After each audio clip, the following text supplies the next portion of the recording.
Une belle histoire aussi dans la bande dessinée. Avec cette adaptation, Ils étaient 10, Mathieu Van Overstraten, on connaît tous, mais ça vient d'Agatha Christie. Évidemment, Oui. hein, c'est la collection Agatha Christie. Alors, Ils étaient 10, c'est le roman le plus vendu d'Agatha Christie. Et pourtant, je suis sûr que Ils étaient 10, ça ne vous dit pas forcément quelque chose. Mais les 10 petits nègres. C'est les 10 petits nègres, évidemment, puisqu'on en a énormément parlé ces derniers mois, puisque jusqu'il y a peu, ça s'appelait encore les 10 petits nègres. Et puis, on sait que depuis cette année, ce livre a changé de nom en français sous l'impulsion de l'arrière-petit-fils d'Agatha Christie, qui trouvait que ça ne collait plus tellement avec notre époque que ça s'appelle les 10 petits nègres.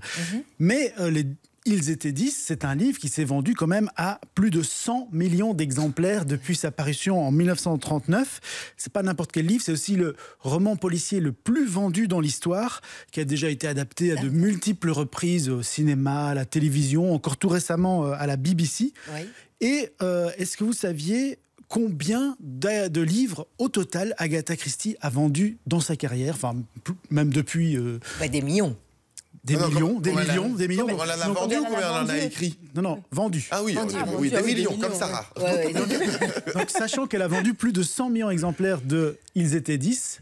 On atteint le milliard? On atteint le milliard, on atteint les 2 milliards. Donc elle a vendu 2 milliards d'exemplaires de ses romans, ce qui est quand même incroyable. Et rappelez-nous, qui a lu les... Eh ben, c'est la honte de dire ça. Moi, je connais pas l'histoire. Enfin, je connais un peu l'histoire, mais j'ai pas lu. C'est pas la honte, c'est pas grave. Vous l'avez lu, vous en souvenez encore ou c'était très bien, mais j'ai lu tous les actes d'Agatha Christie, donc. Vous nous refaites le pitch, Mathieu. Apparemment, ils étaient 10. Voilà.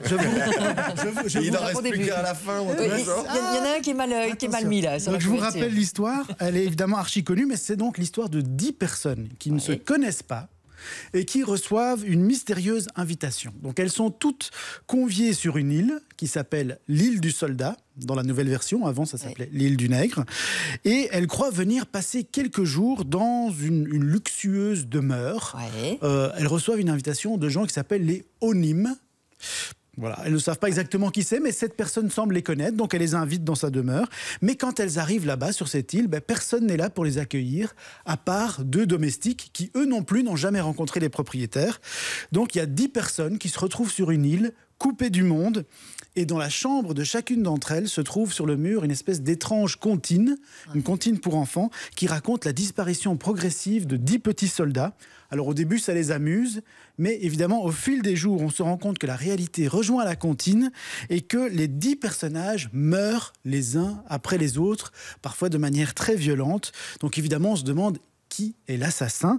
Et ce qui est troublant, c'est que comme sur la couverture de l'album, en fait, dans le salon, il y a un plateau avec 10 petits soldats. Et à chaque fois qu'un des personnages disparaît, il y a un soldat en moins sur le plateau. Et la comptine, on la voit là dans la bande dessinée. Voilà, c'est une comptine pour enfants, non? Alors oui, c'est une comptine pour enfants qui s'appelait, je pense, à la base les 10 petits Indiens ou quelque chose comme ça. Je pense que les petits Anglais, sans doute, la connaissent mieux que les petits francophones.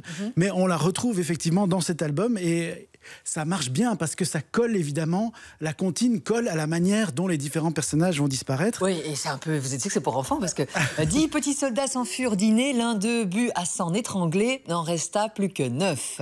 9 petits soldats se couchèrent à minuit, l'un d'eux à jamais s'endormi, n'en resta plus que 8. 8 petits soldats dans le Devon étaient allés. L'un d'eux voulut y demeurer, n'en resta plus que 7. Donc c'est un peu sympa comme comptine. Et puis après, comme vous le dites, c'est comme vous le disiez, berceuse. Et 0. Ouais, c'est ça, c'est vraiment ça. Après, les enfants, on chante des trucs sans trop comprendre les paroles, et puis on réalise que quand on est adulte, qu'on a chanté un truc terrible. Donc évidemment, ça fait partie de la magie de l'histoire, c'est que finalement, ils disparaissent tous. Donc, qui est l'assassin? C'est ça qui est incroyable. C'est fidèle au roman, c'est vraiment le roman adapté en bande dessinée. C'est assez fidèle au roman. Et alors, ce qui est génial, c'est que, bon, je vous le disais, ce livre, il est paru pour la première fois il y a plus de 80 ans. Mais même après tout ce temps, la magie, elle opère toujours. On se laisse complètement prendre par l'intrigue, même si on sait plus ou moins où on va. Donc, c'est une adaptation classique. Hein, c'est vraiment de la bande dessinée classique. Classique, mais moi, j'adore les. Voilà, aussi bien au niveau du scénario qu'au niveau du dessin. Mais c'est très agréable à lire. C'est plein de rythme, plein de rebondissements. Comme dans le dessin, comme dans le roman, avec un dessin très vivant, très dynamique. Et alors, ce qui est marrant, il y a un détail amusant dans cette BD, c'est qu'on peut voir d'autres personnages de BD. Donc, si vous regardez le détail, à la page 6, vous allez voir dans le train le professeur Mortimer. Ah, de Blake et Mortimer. De Blake et Mortimer. Et alors, je vous laisse découvrir la page 9. Attendez. 6. Vous le voyez dans le train? Ouais. Là?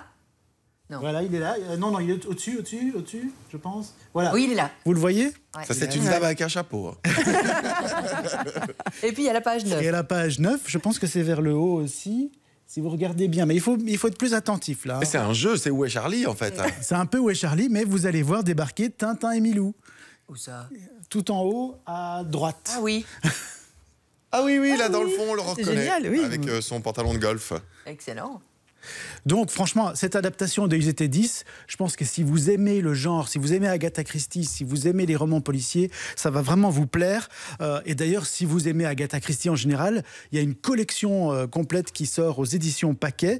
Il y a aussi 2 autres adaptations qui sont sorties récemment, notamment La mystérieuse affaire de Styles, qui là est une enquête de Hercule Poirot. Et il y a aussi ABC contre Poirot. Elle va plaire à qui, cette série ou ce tome-là? Il va plaire à qui? Je pense vraiment aux gens qui aiment Agatha Christie, qui aiment les romans policiers et qui aiment aussi la bande dessinée classique. Ça vous dit de recevoir ce bel exemplaire à la maison? Franchement, c'est de la belle bande dessinée. Hein. On ne sera pas déçus. On joue par SMS au 6003. Démarrez votre message par Agatha, nom, prénom, coordonnées complètes.